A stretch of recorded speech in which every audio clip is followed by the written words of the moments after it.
La siguiente es una producción de 360podcast.sb. Diana Verónica y Tony, la entrevista se sube todos los días a 360podcast.sb, el primer hub de podcast en El Salvador. O puedes volver a escucharla por Spotify, Google Podcast, Apple Podcast, Amazon Music o TuneIn. Dale clic a la campanita para que recibas la notificación. Este día, en el Corre de la Mañana, le damos la bienvenida a... Bueno, es titular en varios periódicos importantes del país el tema de la recompra de bonos por parte del gobierno. Eso, cómo se mastica, para eso hemos invitado a dos economistas expertos en el tema. Así es, y agradecemos muchísimo a José Luis Magaña y a Rafael Lemus, que ambos economistas, el que se encuentran aquí con nosotros. Bienvenidos. José Luis, días de no verte, ¿cómo estás? Muy bien, gracias por la invitación. Siempre es un gusto poder estar aquí en este espacio, poder hablar con los amigos, amigas y compartir ahora el espacio con Rafa. Con Rafael, bienvenido, Rafael. Gracias a ambos por la invitación y también es un gusto compartir con José Luis en esta entrevista. Pues dice aquí el titular, gobierno recomprará 486.7 millones de bonos por vencer y adeudará 1.262.3 millones. Los inversionistas ofrecieron vender 946.02 millones de los bonos que tienen en su poder, pero el Ejecutivo solo cubrirá una parte del total. Expliquémosle a la audiencia, porque este anuncio se dio la semana pasada, ¿verdad? Por parte del presidente electo de la República, que anunció que el gobierno iba a comprar los bonos, a hacer una compra anticipada, ¿verdad? 5, 7 y 9. 27 y 29. ¿Y por qué el gobierno solo logra comprar la mitad de lo que los inversionistas ofrecieron? Esa es una pregunta. Ajá. Creo que es una decisión de política fiscal del gobierno. Recordemos que cuando hace este anuncio de compra o de recompra de bonos, no es que tiene el dinero para comprarlos. O sea, si sumamos todos esos bonos, son 1.754 millones de dólares y el gobierno no tiene 1.754 millones de dólares. Entonces, para cubrir esa diferencia, para cubrir esa oferta que hizo de recompra, ha salido a pedir otra deuda de 1.000 millones de dólares. Quizás más adelante podemos hablar de más detalle unos de días eso. después, ¿verdad? Porque creo que el lunes fue el anuncio de la recompra de bonos y tipo viernes salió, buscamos emitir deuda por 1.000 millones de dólares. Por 1.000 millones de dólares. Entonces, de esos 1.000 millones de dólares, logró recaudar 900 millones porque los vendió a descuento.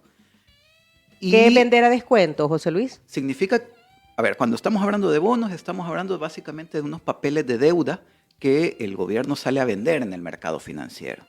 Una especie de pagarés. No son exactamente eso, pero me ha servido la figura para que la gente entienda. Entonces, Títulos de deuda. son bonos. Uh-huh.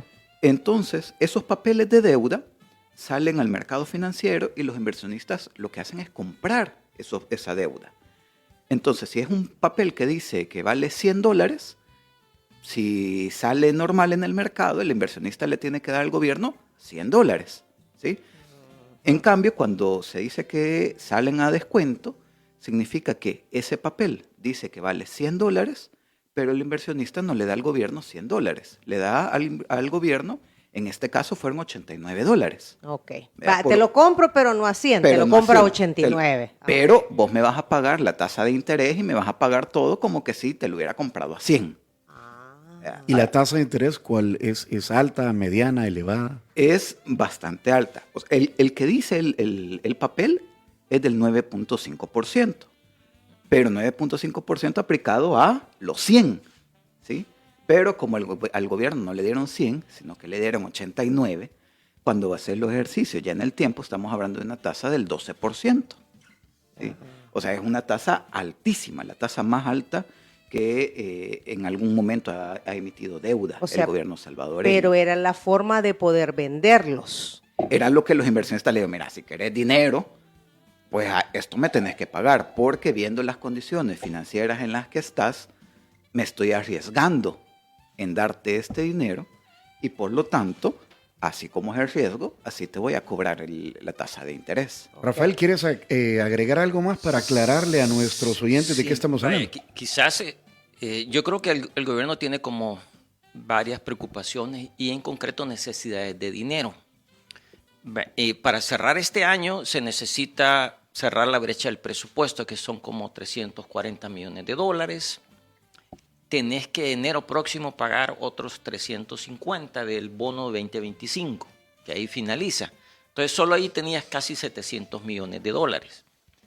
Y sí no hay muchas opciones de financiamiento rápidas.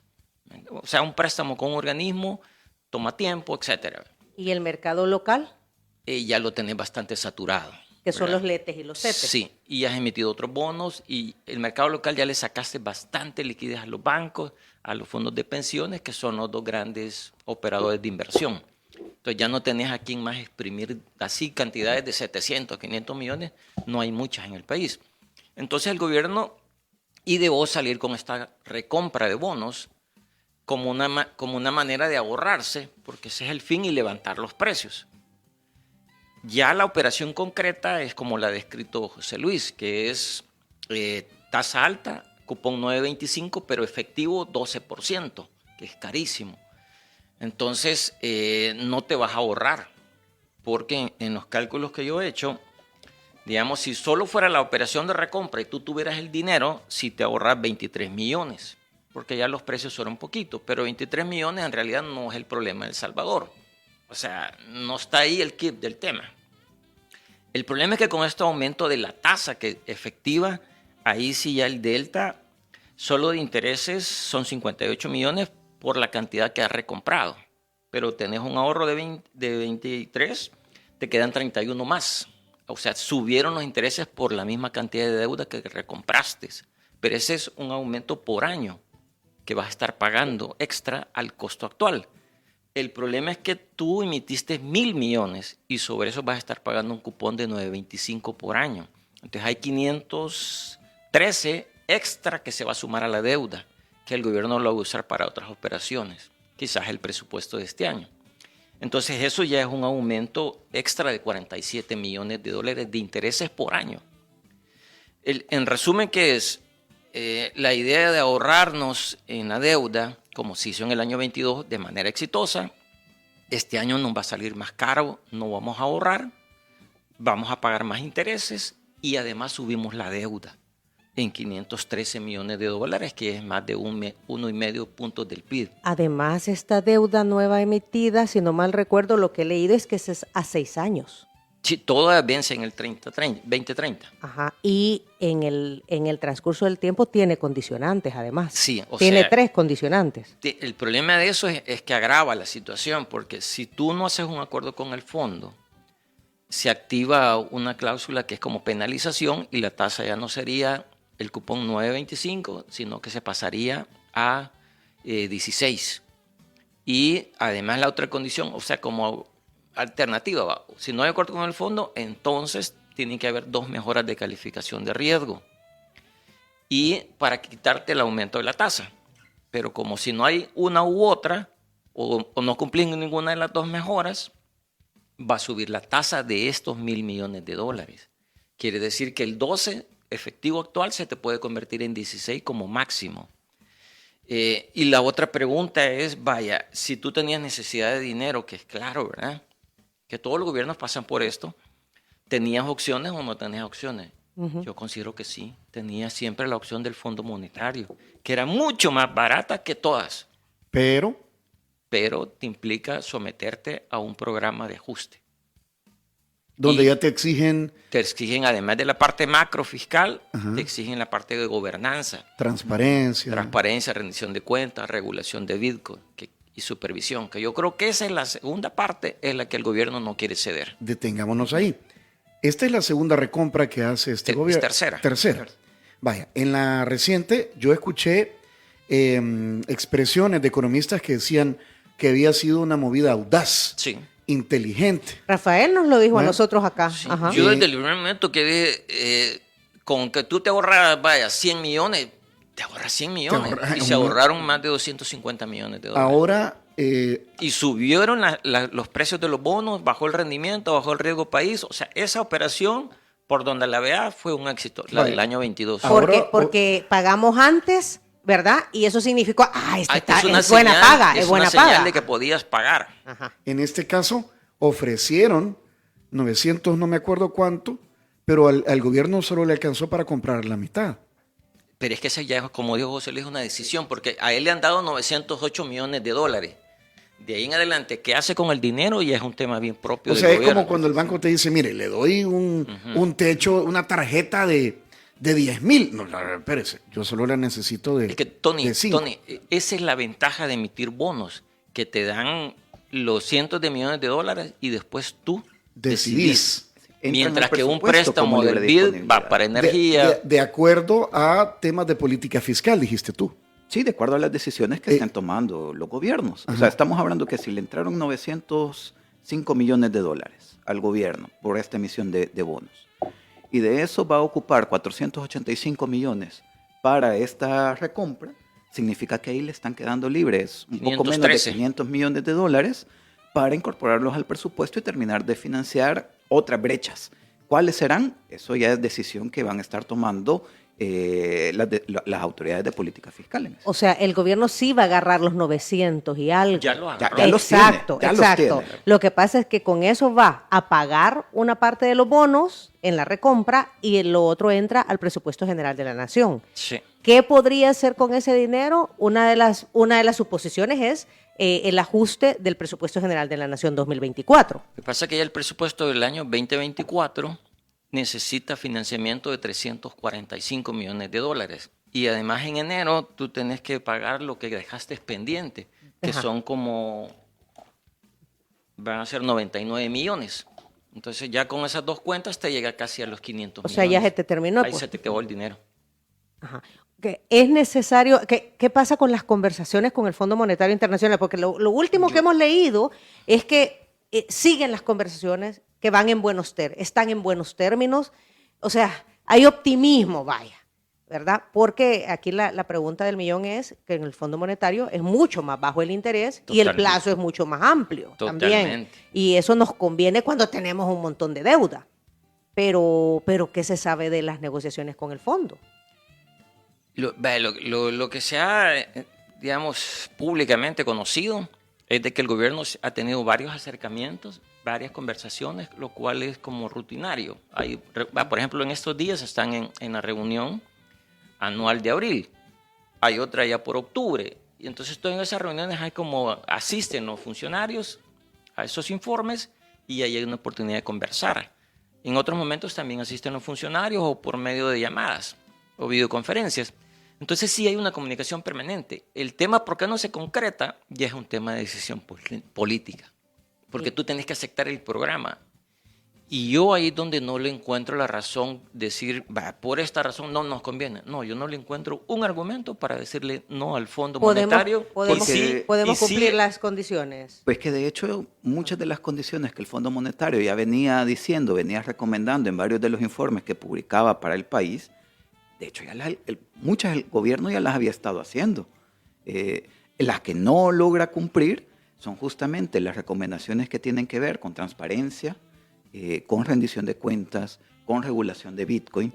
Esas son recomendaciones que el Fondo Monetario ha venido sacando en los informes y que justamente donde el gobierno no ha logrado cumplir. Porque hay otro tipo de ajustes de los que ha venido recomendando el fondo que el gobierno, de hecho, sin que el Fondo Monetario le pusiera el acuerdo, ya está haciendo. Por ejemplo, ajustes en temas salariales, despidiendo gente. O sea, el despido en el sector público tiene que ver con esa reducción de la cuota laboral, del gasto salarial, que ha sido recomendación del Fondo Monetario Internacional. El mismo ajuste del FODES es un recorte del gasto.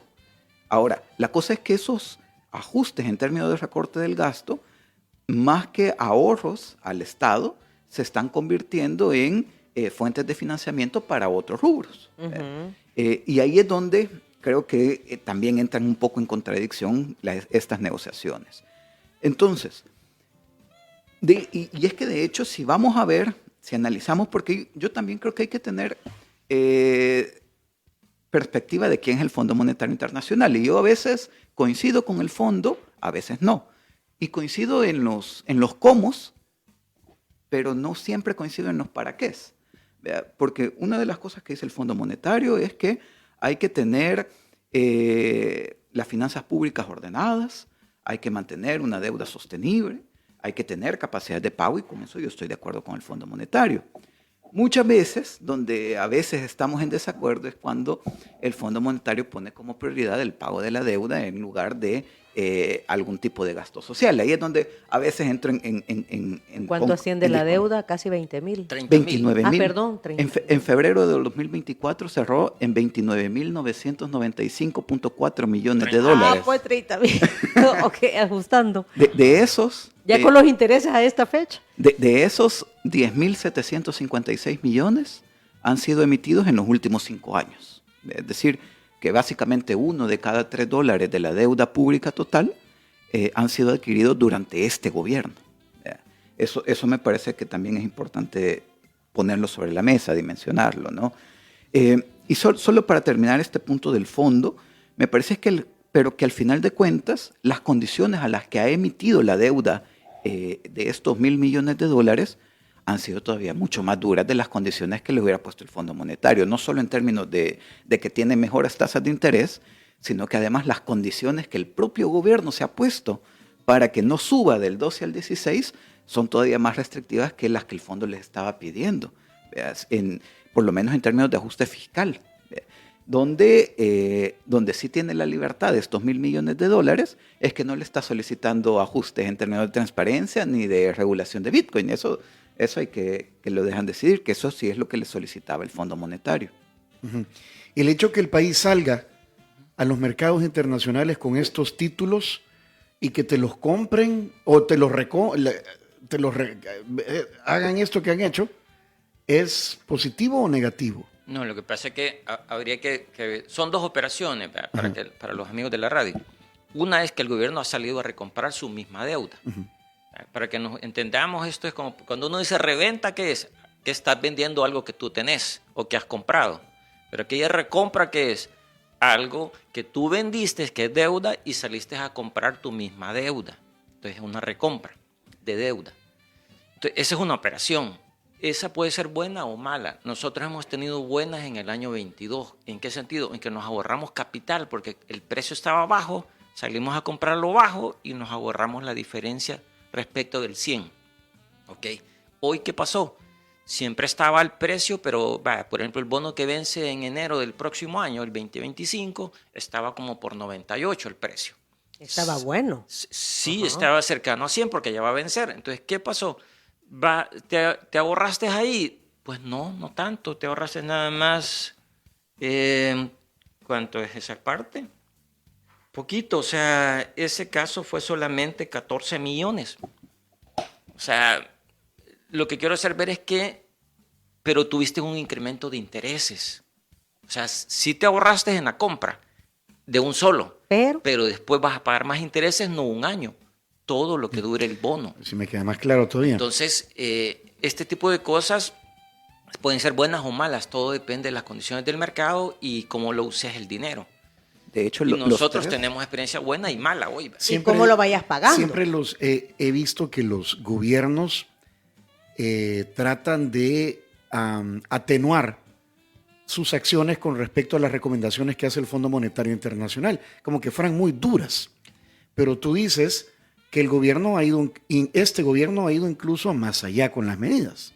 Sí, hay muchas de las decisiones de gasto público que han sido todavía mucho más restrictivas de lo que un acuerdo con el Fondo Monetario Internacional lo planteaba inicialmente, que tienen que ver con esta parte de los ajustes en términos de cuota salarial, de transferencias a municipalidades, ¿no?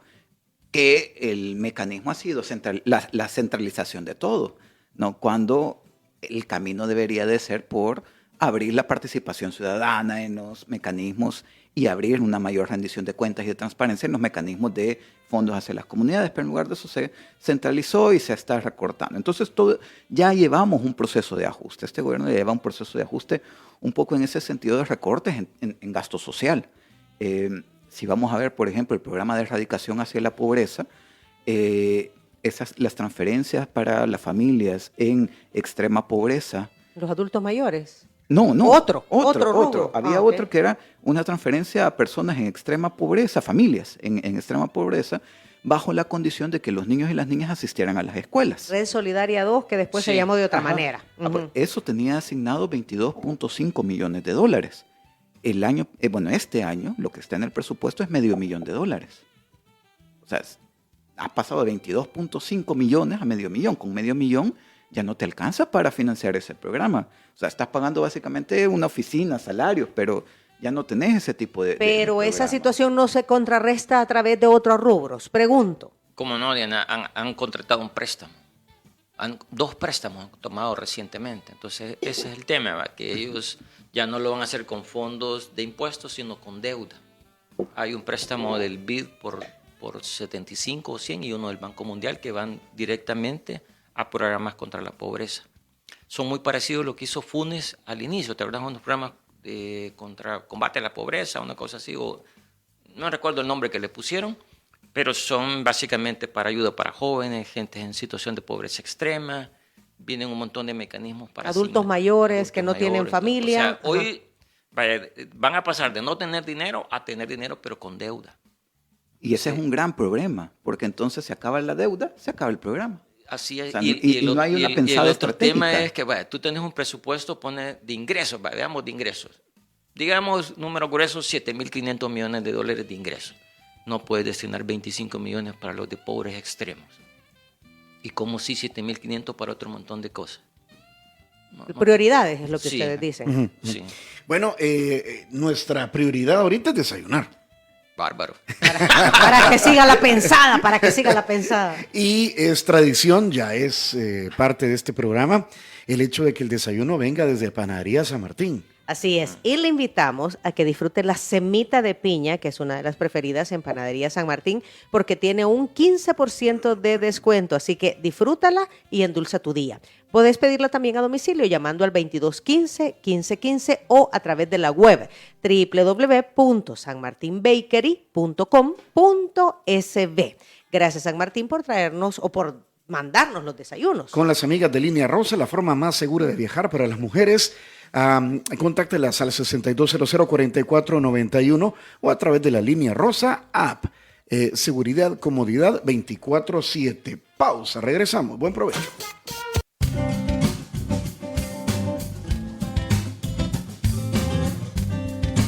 Bueno, nos quedan unos pocos minutos Híjole. de esta entrevista en donde hemos tratado de que todos entendamos las medidas de deuda que está adquiriendo el país. Y a esto le agregamos, Tony, el tema, el anuncio que dieran ayer de que las tarifas de energía eléctrica se van a mantener para los hogares de que utilicen menos de 300 kilovatios hora al mes, pero que las tarifas van a aumentar para aquellos hogares que consuman más de esto, para el comercio y para la industria. La industria siempre se ha quejado de que el precio de la energía es alto. Ajá.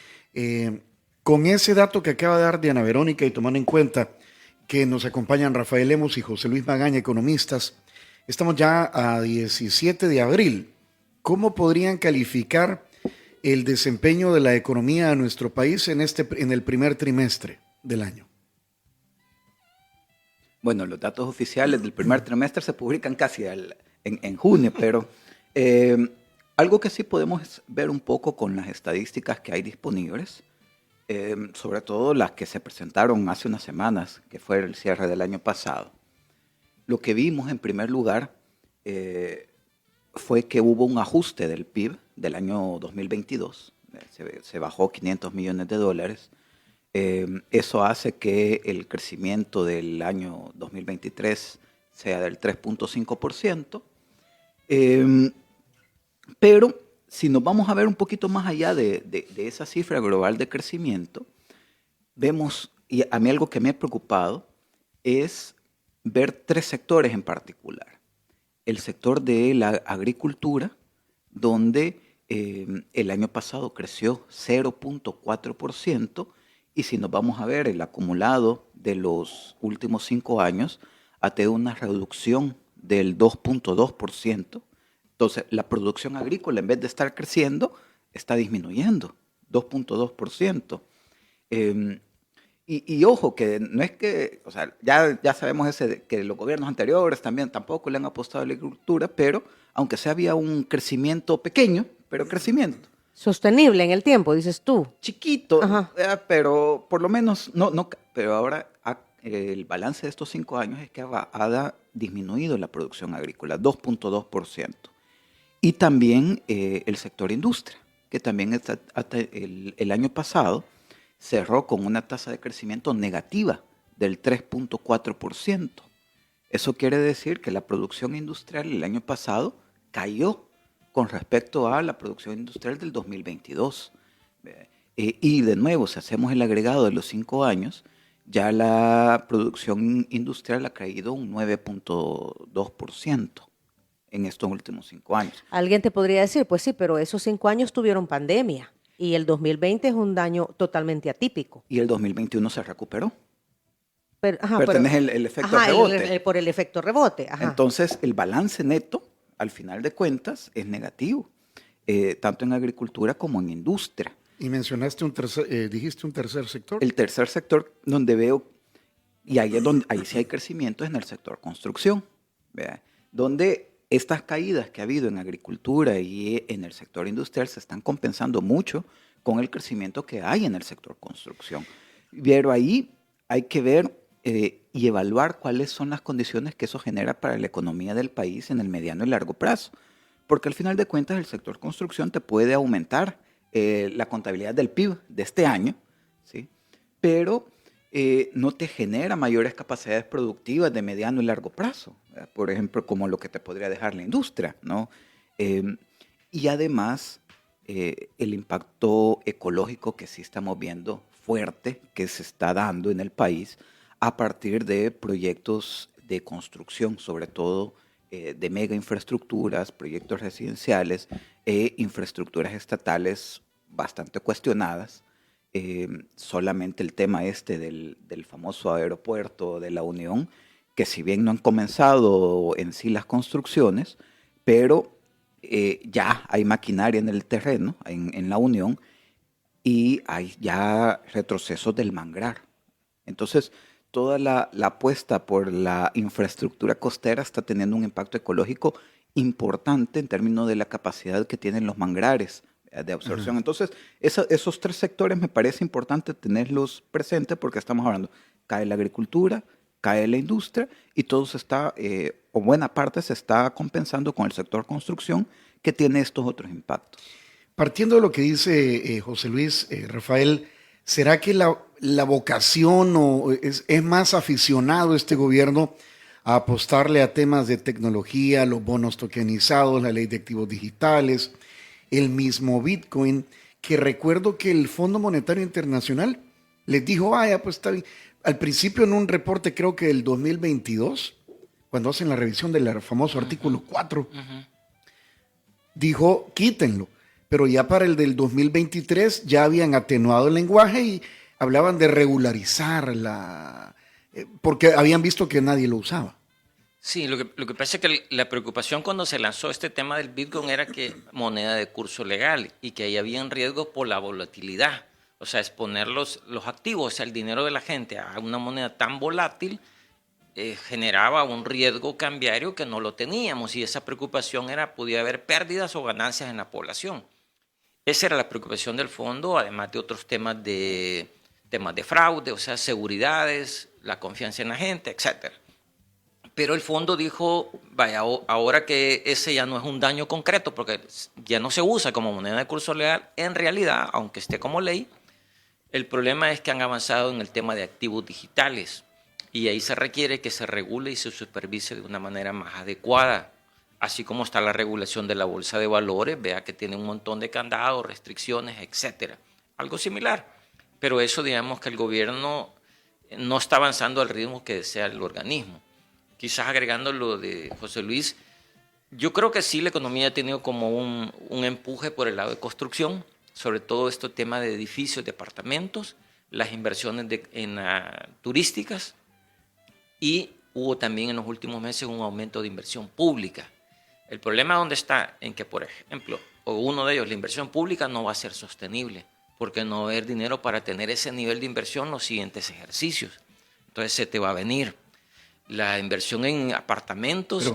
Pero si cumplís tus promesas, tenés que hacer un tren y un aeropuerto. Sí, lo que pasa es que nunca hemos visto el financiamiento, ni cuánto cuesta eso. Entonces, si lo haces así como Roma, ¿verdad? En muchos años, décadas, puede ser, ¿verdad? Pero así como el Hospital Rosales, jugando, se nos pasaron 5 años y el avance de la obra, 50%. De esa manera, sí, pues. El tema cuál es que se necesita inversiones sostenibles. Y eso con inversión pública en la situación fiscal no es posible. La construcción, nadie puede negar esas obras, ¿verdad? Que están inundando San Benito, El Escalón, están bajando incluso a la San Francisco, en Nuevo Cocatlán. O sea, sí se nota, se aprecia, no se puede negar. Igual algunas inversiones en la costa. El problema es quién está comprando esos apartamentos. ¿Son los salvadoreños que trabajan acá? ¿Quién compra? ¿Quién tiene capacidad? Entonces ahí empieza a haber un cuestionamiento de la sostenibilidad incluso de esos mismos proyectos. Entonces no nos vaya a dar una sorpresa negativa de una burbuja que se explote en el camino. Ojalá que no, pero ahí está ese riesgo. Entonces por eso el mismo Fondo Monetario toma la cifra del gobierno de mejora del crecimiento del año pasado y empieza a desacelerar a partir del año 24 y nos lleva el 25 otra vez a 2.3. Y de ahí lo deja fijo a 2.3. ¿Cuál es el mensaje? La economía creció un poquito más el año pasado, por lo que hemos dicho, construcción, turismo, inversión pública, pero después los siguientes ejercicios, eso no se sostiene. ¿Okay? Y lo otro es que ese crecimiento lento, ¿a qué nos ha llevado estructuralmente? A más migración y más pobreza. Y por supuesto gente que ha mejorado, que va en la ola de ese crecimiento, que no son todos los salvadoreños. Entonces ahí hay un tema también social. La pobreza ha crecido fuerte, no necesariamente por lo de la pandemia, porque después rebotó, sino más bien el problema de la inflación y el bajo crecimiento que no da oportunidades para sacar a la gente de la pobreza. Muy bien, 8 de la mañana, 58 minutos. Saludos manda aquí Mili Vargas Cruz, excelentes invitados, cátedras valiosas. Gracias por ayudarnos a entender lo que está pasando. El tiempo es lo que nos hace falta, muchísimas y la pizarra. Gracias. Y la pizarra. El tiempo y la pizarra, para que nos tenga esta razón. Clase.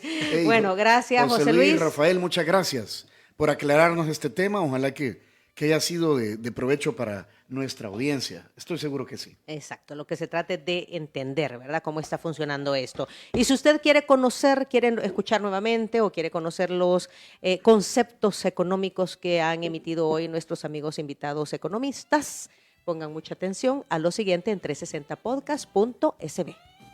Si quieres volver a escuchar esta entrevista, ingresa a 360podcast.sb, el primer hub de podcasteros salvadoreños. Sigue a Diana Verónica y Tony la entrevista en Spotify, Google Podcast, Apple Podcast, Amazon Music o TuneIn. Esta fue una producción de 360podcast.sb.